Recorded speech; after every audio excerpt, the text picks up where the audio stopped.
बोलो जयकारा। बोलो मेरे श्री गुरु महाराज की जय। बोलो श्री सतगुरुदेव भगवान की जय।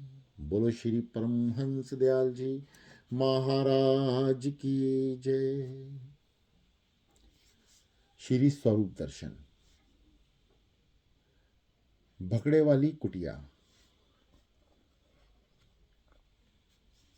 स्वामी निजात्मानंद जी हमारे परम प्यारे महात्मा और सेवक हैं। यह हर समय हमारे प्रेम में मग्न रहकर आंसू बहाते रहते हैं। यह मेरा ही रूप है। मेरे और इनमें जो भिन्न भेद समझेगा वे नुकसान उठाएगा। जो इनको मुझसे अलग मानता है वे अज्ञानी है। हमारी आज्ञा है कि आज से इनमें और मुझ में कोई फर्क ना समझना। भकड़े वाली आश्रम लगभग सन 1928 में बना था। पश्चिमी पंजाब में लायलपुर एक बहुत ही संपन्न जिला था। भकड़े वाली गांव लायलपुर में ही था। लाहौर लायलपुर रेलवे लाइन पर सलार वाला एक छोटा सा स्टेशन था। यहीं से लगभग 6 मील दूर भकड़े वाली गांव था। भकड़े वाली पहुंचने के लिए एक दूसरा रेल मार्ग चक झुमरा चिन्योट वाला रास्ता था। इस रेल मार्ग पर स्थोई वाला स्टेशन था, जहां से लगभग 3 मील दूर भकड़े वाली गांव था।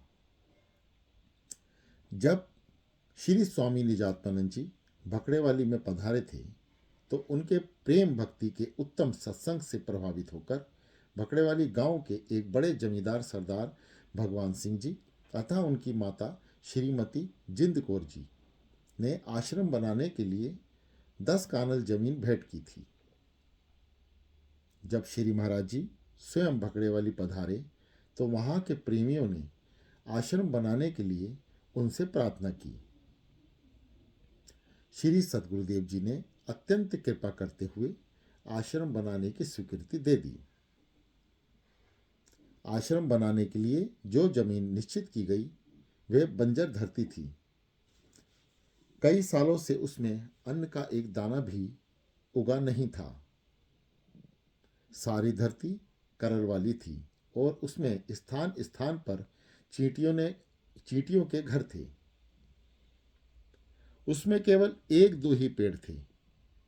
श्री महाराज जी ने स्वामी जी को यहाँ पर आश्रम बनाने की आज्ञा दी। स्वामी जी गुरुदेव की आज्ञा अनुसार कुटिया बनवाने का काम शुरू कर दिया। कुएं को वरदान।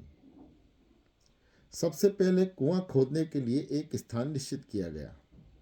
वहां गांव के सभी प्रेमियों ने स्वामी जी से प्रार्थना की, यहाँ कुआं ना खुदाएं, क्योंकि यहाँ की धरती ठीक नहीं, पानी कड़वा निकलेगा। स्वामी जी ने कहा, आप ठीक कहते हैं, परंतु यह तो श्री महाराज जी का आश्रम बन रहा है। हमारा विश्वास है कि इस कुएं में से जरूर मीठा जल निकलेगा। स्वामी जी यह उत्तर सुनकर गांव के एक सुनार श्री बुलाकी राम जी ने तो यहाँ तक कह दिया, आपका ईश्वर कोई अलग होगा, यहाँ तो कभी मीठा पानी निकल ही नहीं सकता। स्वामी जी ने अपनी मौजवश कुदाल से 2-4 बार जमीन को खोदा और सभी भक्तों ने खुशी से प्रसाद बांटा। थोड़े दिन बाद उस कुएं से इतना अच्छा और मीठा जल निकला कि सब हैरान रह गए। इस इलाके में इससे पहले कभी किसी कुएं में इतना साफ और मीठा जल नहीं निकला था। आसपास के गांव वालों ने भी यहां जल लेने के लिए आने लगे। इस अद्भुत चमत्कार से श्री महाराज जी का पावन यश उस क्षेत्र में काफी फैला। श्री महाराज जी जब एक बार भकड़े वाली आश्रम में पधारे तो उस कुएं को देखकर वरदान दिया कि इस कुएं का जल पीने से रोग ठीक होंगे। थोड़े समय में ही आश्रम पूर्ण रूप से तैयार हो गया। स्वामी जी इस स्थान को अपना निज स्थान समझते थे। श्री सतगुरु जी स्वयं इस आश्रम के बारे में कहा करते थे, जैसा कि अब तक नियम है यदि किसी महात्मा को किसी दूसरे आश्रम में जाना हो तो इसके लिए वे वहाँ के अध्यक्ष की इजाज़त लेनी जरूरी है। परंतु स्वामी निजात्मानंद जी के इस आश्रम में सब महात्मा बिना आज्ञा के आ सकते थे। यह आश्रम सब रोगियों का रोग दूर करने वाला है। भकड़ेवाली पर कृपा। उन्हीं दिनों भकड़ेवाली आश्रम तैयार हो रहा था। प्रेमीजन तन मन धन से गुरु सेवा का लाभ उठा रहे थे। आश्रम के निर्माण कार्य और लंगर में रोज हजारों रुपए खर्च हो रहे थे, परंतु इसके लिए किसी के आगे कभी हाथ ना फैलाया गया। कुदरत खुद उस काम को कर रही थी। पंजाबी कवि श्री कालिदास जी का कथन है, नजर जिन्ना दी कीमिया रब कित्ती कि लोड़ अलख जगवाने दी। गुरु अर्जुन देव जी का कथन है, नानक साध प्रभेद न जाई। गुरु स्वामी जी तुलसीदास जी ने संतों के बारे में कहा है, जो कोई कहे संत हम चिन्हा, तुलसी हाथ कान धर लीना। जब थोड़ा आश्रम बनकर तैयार हो गया तो संगत ने श्री महाराज जी के चरण कमलों में विनय पत्र लिखने शुरू कर दिए। संगत की अर्ज मंजूर हुई। श्री महाराज जी ने यह संदेश भेजा कि हम इस तारीख को भकड़ेवाली पहुंचेंगे। यह सुखद समाचार सब जगह फैल गया। निश्चित दिन हजारों लोग सड़कों पर इकट्ठे हो गए। स्थान स्थान पर कीर्तन होने लगा।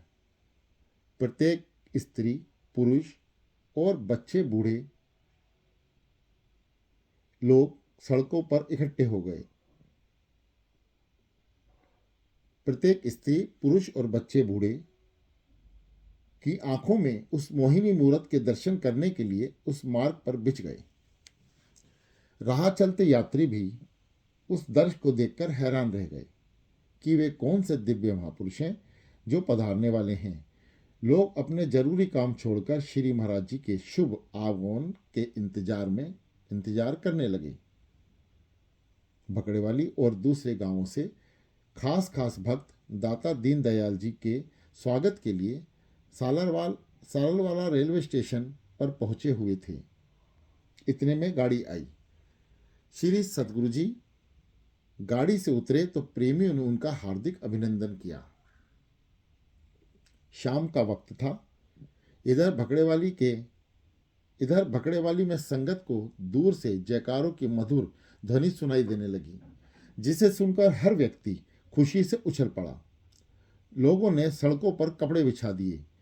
जिस किसी ने भी ये जयकारों की आवाज़ सुनी, वह अपना घर खुला छोड़कर चल पड़ा। माताएं अपने घर नन्हे बच्चों को छोड़कर सदगुरु देव जी के दर्शन को आई। किसी को होश नहीं रहा कि पीछे घर कौन संभालेगा। सभी के मन में यही शुभ भावना थी कि सुंदर मनमोहन सदगुरु देव जी के जल्दी से जल्दी दर्शन किए जाएं। इतने में महात्मा जन श्री सदगुरु देव जी के दाएं बाएं रथ पर चमर झुलाए आ रहे थे। बीच में हृदय सम्राट विराजमान थे। ऐसा महसूस होता था जैसे आकाश में पूर्णिमा का चांद विराजमान हो और उसके चारों ओर तारागण शोभा पा रहे हों। ऐसा लगता था कि सच्चिदानंद प्रभु के दर्शन दीदार के लिए सबको एक रूप में देवतागण इस पृथ्वी पर उतर गए। इस अलौकिक दृश्य को देखकर सब संगत ने प्रेम पूर्वक दंडवत प्रणाम किया। श्री मुख से आज्ञा पाकर प्रेमी जन उठे और गुरुदेव के चरण कमलों को स्पर्श करके अपने मन को ठंडा किया। श्री महाराज जी ने सबसे आनंद कुशल पूछी। सब प्रेमी नेत्रों से प्रेमाशु बहा रहे थे। कोई कीर्तन करके नाच रहा था और कोई रुपए, पैसे और पताशे नौछावर कर रहा था। सबको धीर बंधाते हुए श्री महाराज जी बोले, अब तो रोने का समय गया, खुशियां मनाओ। महाप्रभु ने ये प्रेम वचन सुनकर सबके हृदय खुशी से नाच उठे। अपने अपने भाव से हर एक ने उस मोहिनी मूरत को अपने मन मंदिर में बसाया। इस प्रकार भजन कीर्तन करते हुए जब प्रेमी श्री महाराज जी के साथ आश्रम में पहुंचे, वहां आतिशबाजी चलाकर श्री महाराज जी का स्वागत किया गया और भी अनेक प्रकार के शगुन मनाए गए। प्रेमियों ने महाप्रभु को सुंदर सिंहासन पर विराजमान किया।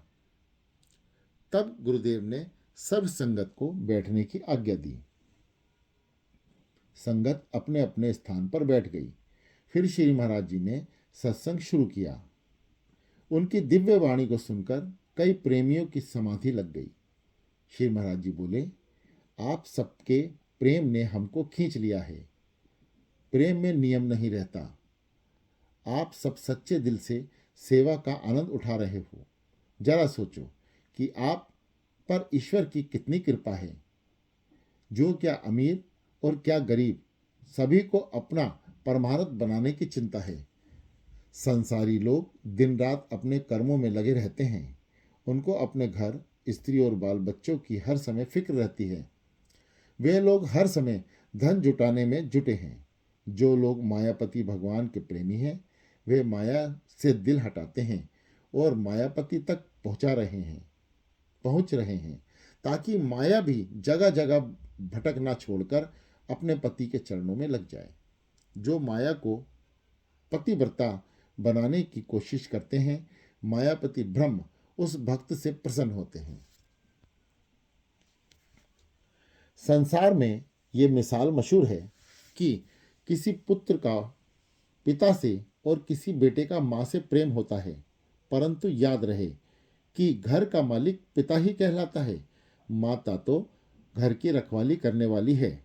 यह सारा कार्य व्यवहार माया के हाथ में है, जो दासी बनकर संसार का काम चलाती है।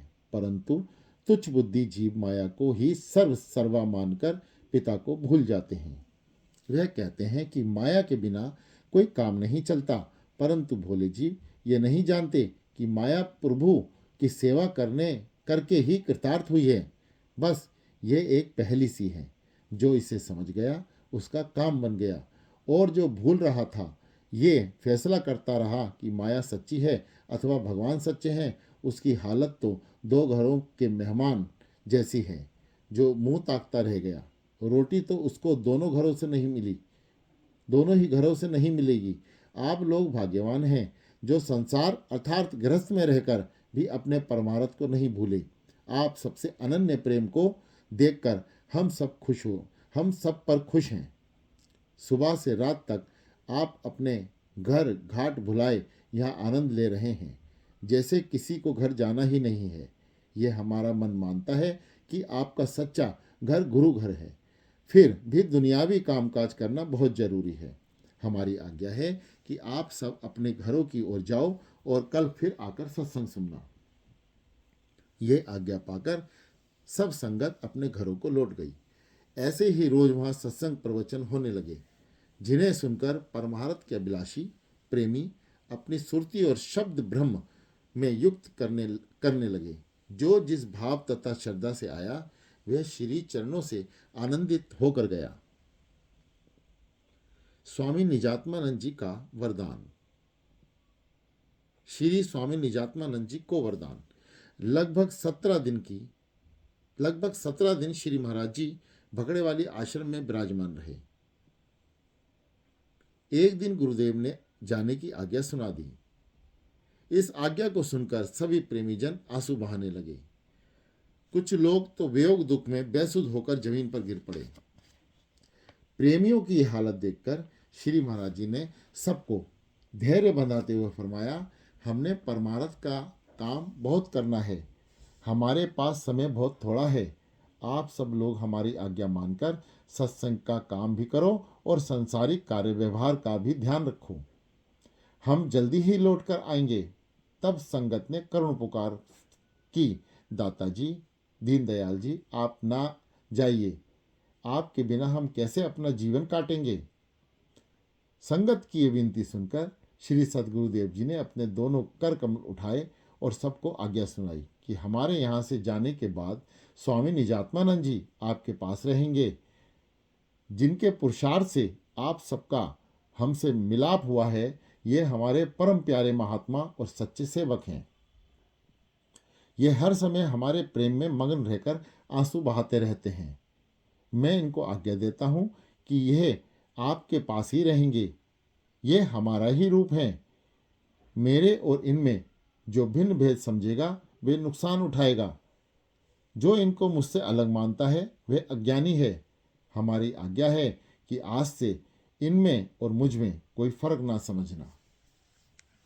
श्री सद्गुरुदेव जी के ये वचन सुनकर स्वामी निजात्मानंद जी बहुत रहे और अर्ज की, दाता जी, मैं इस बड़ाई के योग्य नहीं हूँ। आप सदा मुझे अपने चरण कमलों में ही रखिए। श्री स्वामी जी रोते रोते अचेत होकर श्री चरणों में गिर गए। तब श्री महाराज जी ने उन्हें उठाकर फरमाया, जो मान के भूखे हैं उनको मान मिलता नहीं, और जो मान का त्याग करके नाम में लीन है वो देखो मेरा ही रूप हुए हैं। आपको बड़ा मानता हूँ, चाहे आपको बड़ाई की जरूरत नहीं है, फिर भी हमारी आज्ञा है कि आप इस क्षेत्र में रहकर सर्व संगत को सत्संग सुनाया करो और सबका प्रेम बढ़ाओ। ये अनमोल वचन कहकर दयालु प्रभु चकोड़ी लौट आए। स्वामी निजात्मानंद जी श्री महाराज जी की आज्ञा अनुसार सत्संग में के कार्य में लग गए। वर्षा को वरदान। श्रीलंका और भारत के प्रमुख तीर्थ स्थानों की यात्रा के बाद श्री सद्गुरुदेव जी भकड़ेवाली आश्रम में पधारे। श्री महाराज जी के आगमन से लगभग संगत बहुत प्रसन्न हुई। आगमन से सब संगत बहुत प्रसन्न हुई। महाप्रभु इस नए बने आश्रम में काफी दिन विराजमान रहे। आषाढ़ का महीना था। काफी दिनों से बारिश नहीं हुई थी। एक दिन कुछ मुसलमान जमींदारों ने आपस में ये सलाह की कि हमारे गांव में यह कैसे साधु लोग आए हैं, लेकिन हमको तो इनसे इतना फायदा भी नहीं हुआ कि यहाँ बारिश हो जाए। फकीरों से तो सब कुछ मिलता है। यदि वास्तव में ही ये फकीर सचमुच कोई ताकत रखते हैं तो चलो हम चलकर इनसे अर्ज करें ताकि बारिश आ जाए। इस प्रकार विचार विमर्श करके ये लोग आश्रम पहुंचे। उन्होंने एक दो महात्माओं से कहा कि हमने श्री महाराज जी से दुआ करनी है ताकि बारिश हो जाए। उनकी ये बात सुनकर महात्मा ने उन्हें समझाया कि फकीरों से ऐसी बात नहीं करनी चाहिए। असल में वही होता है जो मंजूर खुदा होता है। आप मस्जिद में जाकर खुदा से दुआ मांगो। महात्मा जी की बात सुनकर वे लोग बोले, आप एक बार हमारी तरफ से जाकर श्री महाराज जी से विनती कर दो, फिर हम जाने हमारा काम। जब उनकी प्रार्थना श्री महाराज जी तक पहुंचाई गई तो गुरुदेव ने उन्हें अपने पास बुलाया। उन दिनों बादल तो रोज ही आते थे, लेकिन बारिश ना होती थी। लोग बहुत तंग आ गए थे। पशुओं को भी पीने के लिए पानी मिलना मुश्किल था। इन दिनों भी बादल छाए हुए थे। अभी वे लोग श्री महाराज जी के पास पहुंचकर प्रार्थना भी ना कर पाए थे कि फौरन ऐसी तेज बारिश हुई कि 2 घंटे में ही सब जगह जल थल हो गया। खेतों और गली बाजारों में बहुत पानी भर गया। कोई ऐसा जगह ना बची जहाँ बारिश ना हुई हो। बस फिर क्या था, वे लोग बहुत खुश हुए, लेकिन मन में इस बात के लिए शर्मिंदा भी हुए कि हमने बेकार ही श्री महाराज जी को इतनी तकलीफ दी। उन दिनों बाहर से काफी संगत भकड़ेवाली आश्रम में आई हुई थी। एक दिन श्री महाराज जी ने अपने सत्संग में फरमाया, संसार में 2 तरह के मनुष्य जन्म लेते हैं। एक अपने कर्मवश, जो कि दुखदायी कर्म है, तथा हंगता, ममता और मैं मेरी में रहकर किए जाते हैं। ऐसे जीव कर्म भोगने के लिए आते हैं। और दूसरे सर्वसाधारण जीवों को परमार्थ पथ दर्शाने के लिए आते हैं। गुरु ग्रंथ साहिब का वाक्य है, जन पर उपकारी आए, जिया दान के भक्ति लायन, हर सियो लेन मिलाए। संत जन खेवट के समान परोपकारी हैं, जो नदी भव सागर से भली भांति परिचित होते हैं। वे भव सागर में रहकर स्वयं अपने आप को भी बचाते हैं और दूसरे को भी पार करते हैं। संत जन इस लोक में आए हुए जीवों पर परलोक का मार्ग दर्शाकर भव से पार ले जाते हैं। जो जीव उनके वचनों को सत्य मानकर उन पर निध्यासन अवस्था लाते हैं, वे अपने ध्येय को प्राप्त कर लेते हैं। कर्म प्रधान विश्व रचि राखा।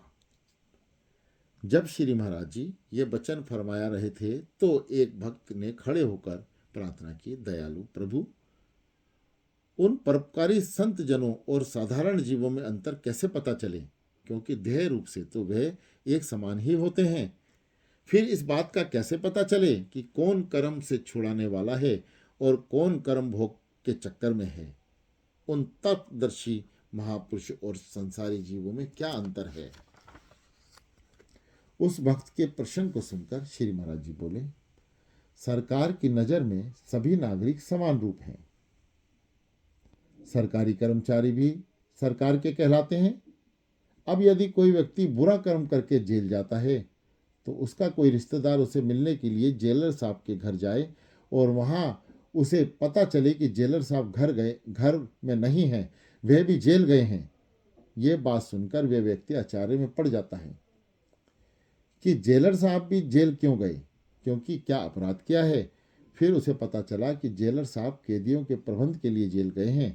कहने के लिए जेल जाना शब्द एक ही है, परंतु इसमें भेद बहुत है। इसी प्रकार संसारी रूपी कर्म जेल में महापुरुष अपने कर्म से और चोर अपने बुरे कर्मों से जेल में आकर समय व्यतीत करते हैं।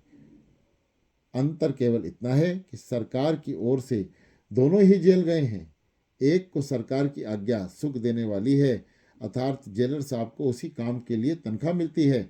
दूसरे को सरकार की आज्ञा से कलेश और दुख है। जेल के कर्मचारी ऐसे व्यक्तियों को भविष्य में सुखी रहने का नियम बताकर यह निश्चय करा देते हैं कि यह संसार दुष्कर्म करने वालों को दुख रूप भासता है। अपने कर्म को सहज से ही भोग लो, यह भविष्य में शुभ कर्म करो। अद्भुत संकल्प शक्ति। श्री महाराज जी के ऐसे वचन सुनकर वह भक्त बहुत प्रसन्न हुआ और उसने श्री चरणों में दंडवत प्रणाम किया। उसी समय श्री महाराज जी कुछ संत महात्माओं और संत सहित सैर पर चले गए। जब सैर करके आश्रम की ओर लौटने लगे तो वहां से आधे मील दूर पर दूसरा गांव रनिके था। वहां मैदान में खड़े होकर श्री महाराज जी उन प्रेमियों को सत्संग वचन सुना रहे थे। इतने में वर्षा शुरू हो गई। भक्तजन अपनी अपनी चादरें उतार कर श्री महाराज जी के ऊपर तानने लगे, परंतु बारिश तेज होने के कारण सब भीग गए। उस भीड़ में एक अद्भुत लीला हुई। भक्तों ने देखा कि श्री महाराज जी उन्हें चादरों के नीचे ना मिले। ये सब हैरान रह गए। सभी प्रेमी व्याकुल होकर भकड़े वाली आश्रम की ओर दौड़े। वहां जाकर क्या देखा कि श्री महाराज जी पलंग पर विराजमान होकर मंद मंद मुस्कुरा रहे हैं। सबने भीगे कपड़ों से श्री चरणों को प्रणाम करके पूछा, महाप्रभु आप कैसे यहाँ आ गए। श्री महाराज जी ने अपने भोलेपन से फरमाया, यदि आप लोग आ सकते हो तो क्या हम नहीं आ सकते। एक भक्त ने प्रार्थना की, श्री महाराज जी आपको तो आते किसी ने नहीं देखा। इस पर महाप्रभु बोले, हम तो आपके साथ ही आए हैं, शायद आपका ध्यान दूसरी ओर होगा। हम तो आपको देखते ही आए हैं। इस अद्भुत लीला को देखकर सभी प्रेमी आश्चर्यचकित रह गए। किसी को इससे ज्यादा और कुछ पूछने का साहस नहीं हुआ। प्रारब्ध को नोता। श्री महाराज जी के शुभ दर्शन करने के लिए काफी संगत आश्रम में ही आती रहती थी। एक दिन लंगर का प्रबंध सेवादार श्री चरणों में प्रार्थना की, सदगुरु जी आप इन सभी भक्तों को अपने अपने घर जाने की आज्ञा दीजिए।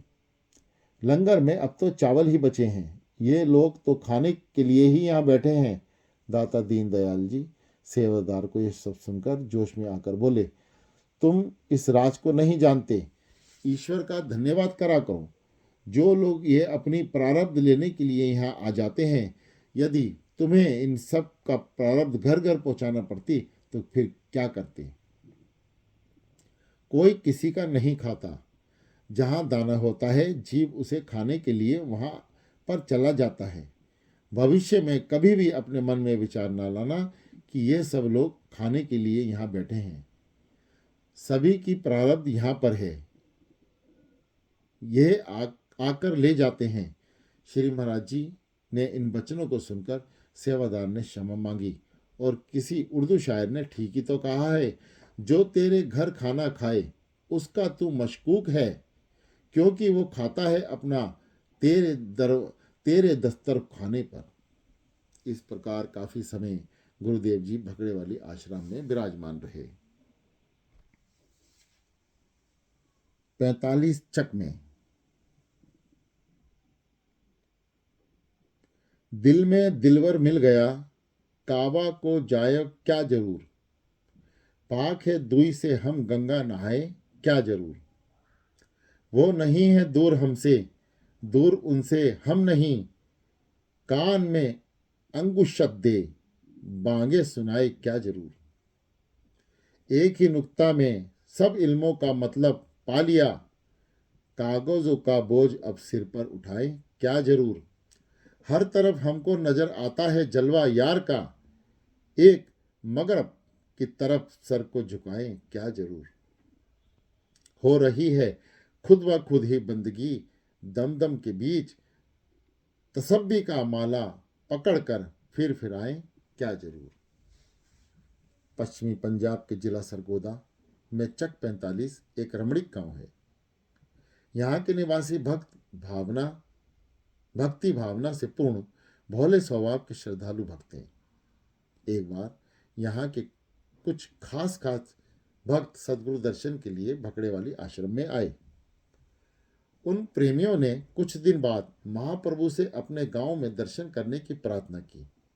उनका विचार था कि श्री महाराज जी के दर्शन से सब जीवों का बड़ा लाभ होगा।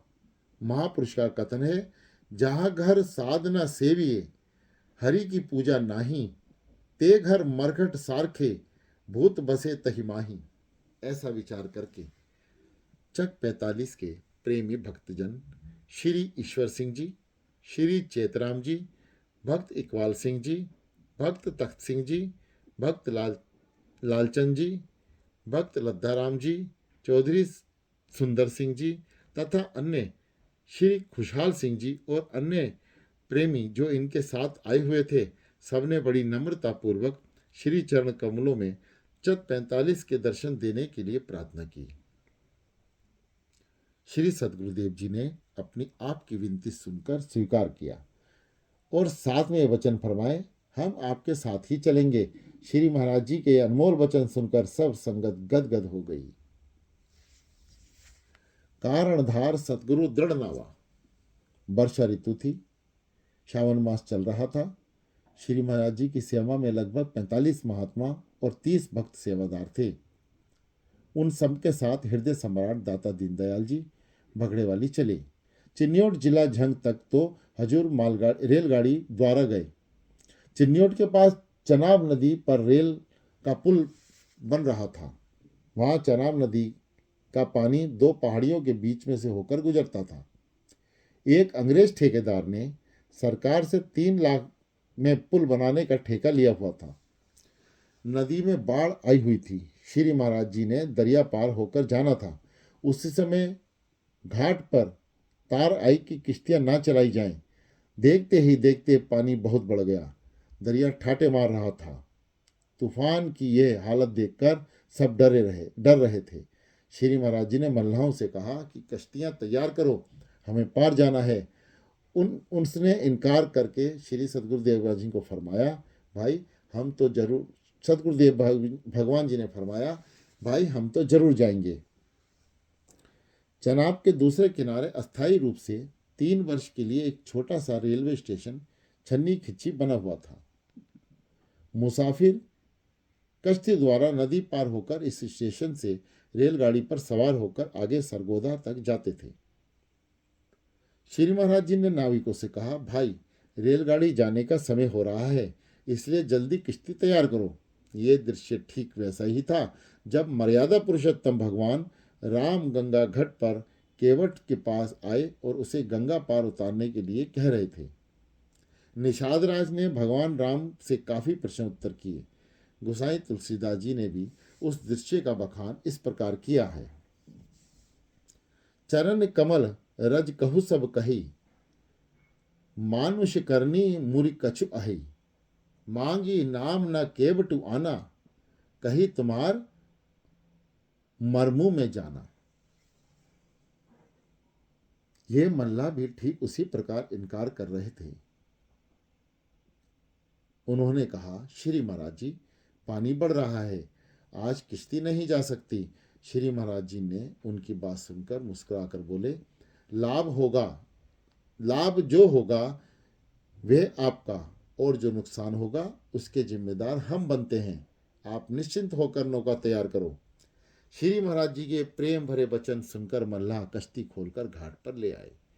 श्री महाराज जी का पलंग किश्ती पर बिछाया गया और साथ ही संगत भी उसमें बैठ गई। उस समय का दृश्य बहुत अनुपम था। सर्वसाधारण जीव श्री महाराज जी के पावन दर्शन करके प्रसन्न हो रहे थे। उसी समय एक आदमी बैल लेकर आया। उसने भी नदी पार जाना था। श्री महाराज जी की आज्ञा अनुसार उसको भी बैल समेत कश्ती पर बिठाया गया। जब नौका घाट से चली तो तेज नदी के तेज प्रवाह उसे धकेल कर दूर ले गया। तब सब लोग चिल्लाने लगे, हाय मर गए। कुछ लोग तो तैराक थे, फौरन जंजीर फेंक कर और रस्सी लेकर दरिया में कूद पड़े और किश्ती को खींचकर किनारे पर ले आए। मल्ला ने श्री महाराज जी से विनती की, हुजूर किश्ती आज नहीं जाएगी। परंतु सतगुरुदेव जी बोले, नहीं, हमने आज जरूर जाना है, आप फिर इसको चलाओ। जब फिर नौका चली तो बैल किसी कारण डर गया। एक स्त्री बच्चे को गोद में लेकर बैठी थी। बैल की पछाड़ लगने से वे बच्चे समेत नदी में गिर गई। नौका में फिर हाहाकार मच गया। तब एक भक्त ने तुरंत छलांग लगाकर उस स्त्री को बच्चे समेत दरिया से निकालकर नौका पर रख दिया। फिर किश्ती बड़े प्रेम से चली। उस समय श्री महाराज जी ने दास को आज्ञा दी, भजन बोलो, नदी का सुंदर दृश्य है, सब मिलकर बड़े प्रेम से भजन गाओ। और श्री महाराज जी की आज्ञा का पालन करते हुए दास ने ढोलक चिमटा बजाकर श्री स्वामी निजात्मानंद जी द्वारा बनाया हुआ ये श्री महाराज जी की स्तुति रूप में ये भजन गाया। सदगुरु आए तारने बिच कलयुग दे, युग युग बिच अवतार धर दे, भक्ता दा सुधार करते। दुष्ट जनों को मारने बिच कलयुग दे, भक्त जनों की रक्षा कर दे, जो जो आकर शरणी पड़ दे। उनके दुख बिदारने बिच कलयुग दे, भक्त सोई भगवान प्यारे, सदगुरु के जो चरण पखारे। तन मन कर दे वारने बिच कलयुग दे, जिस तन मन धन सदके किया, सतनाम गुरु से लिया, माया मोख द्वार ने बिच कलयुग दे। सतनाम जिस हृदय बसाया, गुरु मूर्ति का ध्यान लगाया, किया बेड़ा उसने पार बिच कलयुग दे। निजात्म गुरादि आई शरणी, गुरु महिमा ना जाई वरनी, शोहरत हो गई बिच संसार ने बिच कलयुग दे। यह भजन श्री महाराज जी की प्रेरणा अनुसार ही बोला गया, जिसे सब संगत ने पसंद किया और पीछे गाया। वहां चनाब दरिया 3 पहाड़ों से होकर बहता था। कश्ती वहां चली गई जहां दरिया के 2 पाट थे। नदी का पहला भाग तो पहाड़ों से होकर जाता था और दूसरा बड़े भाग का जल भी 2 पहाड़ों में बहकर आता था। तभी पहले भाग को नदी पार कर रहे थे। वहां नदी का प्रभाव बहुत तेज था। वहां पहुंचकर नौका भंवर में फंस गई और चक्कर लगाने लगी। नाविक चिंतित हो गए। ऐसा डर होने लगा कि कहीं नौका उलट न जाए। पानी के थपेड़े खाती हुई नौका इधर उधर पलटकर फिर सीधी हो जाती। फिर बड़ी लहरें किश्ती पास आकर इधर उधर चली जाती थी। ऐसी खतरनाक हालत में मल्ला चप्पू छोड़कर दरिया में छलांग लगाकर पार होने की तैयारी करने लगे। उन्होंने श्री महाराज से कहा, हम जाते हैं, अब किश्ती को बचाना मुश्किल है। नाविकों ने इतने शब्द सुनते ही सभी लोग हाहाकार करने लगे। सब लोगों की ऐसी व्याकुलता देखकर श्री महाराज जी मुस्कुराकर बोले, आप निश्चिंत रहो। नाविक कहने लगे, थोड़े ही दिन पहले यहाँ एक नौका डूब गई थी, जिसमें 150 व्यक्ति थे। आज तक उनका पता नहीं चला कि वे कहाँ गए। यहाँ दरिया बहुत गहरा है। पुल बनाने के लिए जो कोठी गाल रहे हैं तथा पानी की गहराई नापने के लिए जो मोटे लोहे के सीख यहाँ गड़ी हुई हैं, वह भी पानी में डूब चुकी हैं। नदी के दूसरे किनारे पर पुल बनाने वाले अंग्रेज ठेकेदार ने दूर से जब ऐसी हालत देखी तो उसने एक बड़ी नौका यानी स्टीमर जिसमें इंजन लगा हुआ था इस कश्ती को बचाने के लिए भेजी। इधर एक मल्लाह ने कहा, संत महात्मा तो कुदरत के स्वामी होते हैं, फकीर लोग तो डूबते को बचा लेते हैं, परंतु श्री महाराज जी आपकी रक्षा के लिए एक और नौका आ रही है।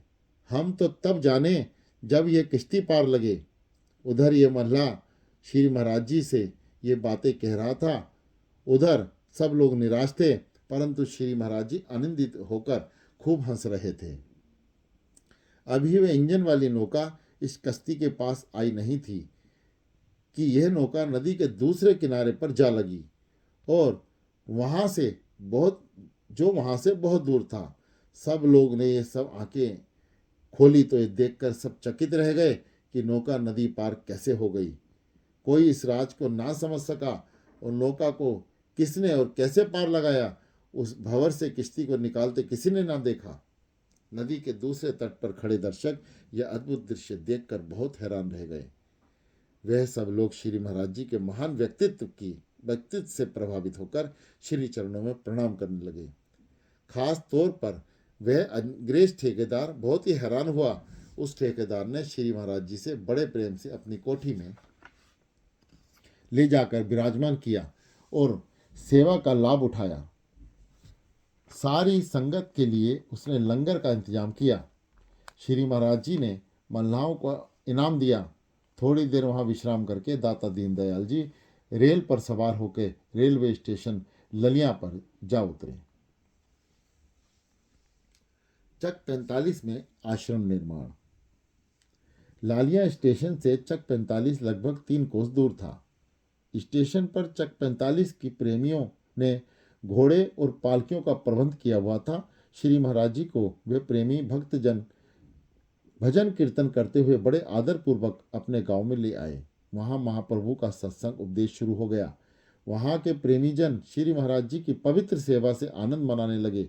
एक दिन वहां के कुछ प्रेमी भक्तों ने मिलकर श्री चरणों में आश्रम बनाने के लिए प्रार्थना की। साथ ही उन्होंने आश्रम बनाने के लिए अपनी अपनी जमीन भेंट करने की विनती की। कई दिनों तक यही प्रेम का झगड़ा चलता रहा। वे सभी प्रेमी अन्न जल त्याग करके श्री चरणों में आश्रम बनाने की प्रार्थना करते रहे। अंत में हजूर ने 4 भक्तों की प्रार्थना स्वीकार करते हुए फरमाया, आपकी जमीन पर एक एक आश्रम अवश्य बनेगा। उन प्रेमियों के शुभ नाम सरदार ईश्वर सिंह जी, सुपुत्र श्री चेतराम जी, बाबा प्यारा सिंह जी, नंबरदार सरदार इकबाल सिंह जी, श्री तख्त सिंह जी तथा चौधरी बसावा राम जी। इन सब प्रेमियों ने अपने खेतों में 16 कनाल जमीन अलग अलग आश्रम बनाने के लिए भेंट की। गांव के लोग चकित थे कि यहाँ ये क्या हो रहा है। इन सबको जमीन में एक एक छोटा सा आश्रम और एक एक नलका लगवाया गया। वहाँ बड़ा आश्रम सरदार ईश्वर सिंह जी की जमीन पर बनाया गया। श्री महाराज जी ने अत्यंत कृपा करके उन सब आश्रमों के उद्घाटन करने शुरू किए। नियम ये था कि प्रेमीजन श्री महाराज जी को पलंग पर विराजमान करके भजन कीर्तन करते हुए नए आश्रम में पहुंच जाते। वहाँ सारी संगत को लंगर और प्रसाद दिया जाता। लोक परलोक के मार्गदर्शक। एक दिन श्री महाराज जी श्री बसावाराम जी की जमीन पर बनाए आश्रम का उद्घाटन करने के लिए पधारे। उद्घाटन के बाद श्री सदगुरुदेव जी सायंकाल वहां लौटे। सूर्यास्त हो चुका था। हजारों की संख्या में संगत उनके साथ थी। भजन कीर्तन करते हुए 1 मील की दूरी 3 घंटे में तय हुई। हजूर पलंग पर विराजमान थे। साथ में 4 बड़े गेस्ट भी थे। वहां से आते आते रात के 10 बज गए। श्री महाराज जी ने अपने मुख्य स्थानों पर आना था। वहाँ स्थान गांव के दूसरी ओर पड़ता था। गांव के एक ओर श्री बसावाराम जी का स्थान था, बीच में गांव था। श्री महाराज जी ने भक्तजनों को कदम तेज उठाने की आज्ञा दी। जब सब लोग गांव के पास पहुंचे तो श्री महाराज जी ने अपनी अद्भुत लीला दिखाई। जो लोग रास्ता भूलकर वहीं खड़े हो गए, वे लोग रास्ता भूलकर वहीं खड़े हो गए। राह ना मिलने के कारण वे बहुत चकित थे। साथ ही उन्होंने श्री महाराज जी से विनती की कि हम गांव के रास्ते का पता नहीं चल रहा। श्री महाराज जी ने हंसकर बोले, गांव का आदि निवासी मैं हूं या आप? मुझे गांव के रास्ते का क्या पता? आप लोगों में इस गांव में कोई 30 वर्ष से और कोई 40 वर्ष से रहने वाला है। यदि आप ही यहाँ का मार्ग भूल गए तो फिर आपको निज घर परलोक का पता कैसे लगेगा? इस बात पर सत्संग चल पड़ा। श्री महाराज जी बोले, यह जीव उस पुरातत्व जीव घर को भूलकर माया के चक्कर में पड़ गया है। कोई पूरा सदगुरु ही इसे निज घर का पता बतलाएगा। तब श्री महाराज जी ने एक और संकेत करके कहा कि देखो, हम तो गांव के नजदीक खड़े हैं। सबने चकित होकर देखा कि वास्तव में ही वे सब गांव की दीवार के पास खड़े हैं। महाप्रभु अपनी मौजवश बोले, वहां का मार्ग भी मैं बताऊंगा और परलोक का भी। ये दोनों बातें आज अपने अपने प्रेमवश हमसे पूर्ण करवाई हैं। इस प्रकार सत्संग करते हुए श्री महाराज जी बड़े आश्रम में पहुंच गए। बोलो जयकारा, बोलो मेरे श्री गुरु महाराज की जय।